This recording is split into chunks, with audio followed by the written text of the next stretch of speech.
ఏపీలో ముదిరిన మెడికల్ కాలేజీల వార్. ఏపీలో మెడికల్ కాలేజీలపై అధికార విపక్షాలు ఢీ అంటున్నాయి. తాము అధికారంలోకి వస్తే టెండర్లన్నీ రద్దు చేస్తామని వైసీపీ అధినేత జగన్ వార్నింగ్ ఇచ్చారు. ఇంకొక వైపు వైసీపీ హయాంలో శంకుస్థాపనలు చేసిన మెడికల్ కాలేజ్ ప్రాంగణాలకు వెళ్లి విపక్ష నేతలకి కౌంటర్ ఇస్తున్నారు మంత్రులు. వైసీపీ హయాంలో కేంద్రాన్ని ఒప్పించి ఆంధ్రప్రదేశ్కు ప్రభుత్వ మెడికల్ కాలేజీలు తీసుకొస్తే వాటిని టీడీపీ అమ్మేస్తుందంటున్నారు వైసీపీ నేతలు. ఎవరైనా తొందరపడి టెండర్లు వేస్తే ఇబ్బందులు పడతారని హెచ్చరించారు వైఎస్ జగన్. దోపిడీకి పరాకాష్ట ఏమిటి అనంటే ఈ 17 మెడికల్ కాలేజీలను కూడా స్కాములు చేస్తూ అమ్మేయడం. ఇది క్లైమాక్స్. ప్రైవేటీకరణను మేము అడ్డుకుంటాం, అన్ని రకాల పోరాటాలు చేస్తాం. ఒకటి చెప్తా ఉన్నా, ఎవరైనా టెండర్లలో పార్టిసిపేట్ చేయండి, ఎవడైనా రాండి, కానీ ప్రతి ఒక్కరికి వార్నింగ్ ఇస్తాను. రేపు పొద్దున మేము వచ్చిన తర్వాత రద్దు చేస్తాం, మళ్ళీ వెనక్కి తీసుకుంటాం.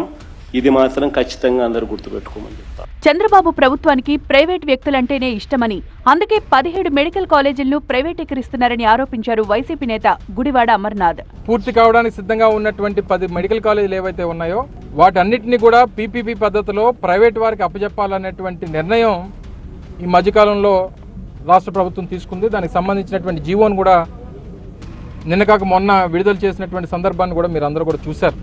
26 జిల్లాల్లో కూడా 26 మెడికల్ కాలేజీలు ఉండాలి. అప్పటికే రాష్ట్ర ప్రభుత్వంలో ఉన్నటువంటి కేవలం 11 మాత్రమే ఉన్నాయి.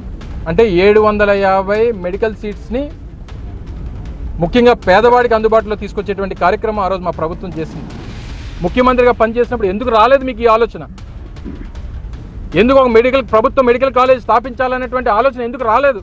ప్రైవేట్ వారంటే మొగ్గు, కార్పొరేట్ వారంటే మొగ్గు, క్యాపిటలిస్టులు అంటే మొగ్గు, ఇవన్నీ చేసి ఈరోజు దారాదత్తం చేసేటువంటి ప్రయత్నం చేస్తూ ఉన్నారు. వైసీపీపై మంత్రి సత్యకుమార్ ఆగ్రహం వ్యక్తం చేశారు. జగన్ పులివెందుల మినహా మిగతా వైద్య కళాశాలలు పూర్తి చేయలేదన్నారు. 17 మెడికల్ కళాశాలలు మంజూరైతే వాటిని పూర్తి చేయకుండా 5 సంవత్సరాల పాటు నిద్రపోయి ఒక్కటంటే ఒక కళాశాలను కూడా పూర్తి చేయకుండా ఇవాళ తప్పని పరిస్థితులు కేంద్రం నబార్డ్ నుంచి నిధులు రావడానికి అవకాశం ఉంది, దాని దారి మళ్ళిచ్చారు. శాసకీ కింద నిధులు వస్తే దాని దారి మళ్ళిచ్చారు. సెంట్రలీ స్పాన్సర్ స్కీమ్ కింద వచ్చిన నిధులు మాత్రమే ఖర్చు పెట్టారు, కానీ రాష్ట్ర ఖజానా నుంచి ఒక్క పైసా ఖర్చు పెట్టకుండా ఒక్క కళాశాలను కూడా పూర్తి చేయకుండా పునాదుల స్థాయిలోనే వదిలేసి, మొండిగూడుల స్థాయిలోనే వదిలేసి ఇవాళ నాణ్యమైన వైద్య విద్యను విద్యార్థులకు అందించమంటే ఎలా సాధ్యమవుతుందో ఆయన విజ్ఞతగా వదిలేస్తున్నారు. టెండర్లు వేయొద్దని వైఎస్ జగన్ బెదిరించడం సరికాదన్నారు మంత్రి సత్యకుమార్. ఎంత బరిదగిచ్చారంటే బెదిరిస్తున్నాడు, మీరు టెండర్లు పార్టిసిపేట్ చేయకండి, టెండర్లు పార్టిసిపేట్ చేస్తే నేను రద్దు చేస్తానని. ఎవరు ఏదైనా రాష్ట్రం ఏమైనా అబ్బ సొత్తా ఇష్టం వచ్చినట్టు మీరు టెండర్లు రద్దు చేస్తాము మీకు ఎవరికి బెదిరించడానికి? కళాశాలలు మీరు నిర్మించలేకపోయారు, మేము నిర్మించి పూర్తి చేసి వైద్య విద్యను అందిస్తుంటే ఇవాళ ఆ వైద్య అంటే మీరు బెదిరిస్తే వాళ్ళు రాకపోతే ఎవరు నష్టపోతారు? శ్రీ సత్యసాయి జిల్లాలోని పెనుగొండ మెడికల్ కాలేజీ భవనాలను పరిశీలించిన మంత్రి సవిత వైసీపీపై సెటైర్లు వేశారు.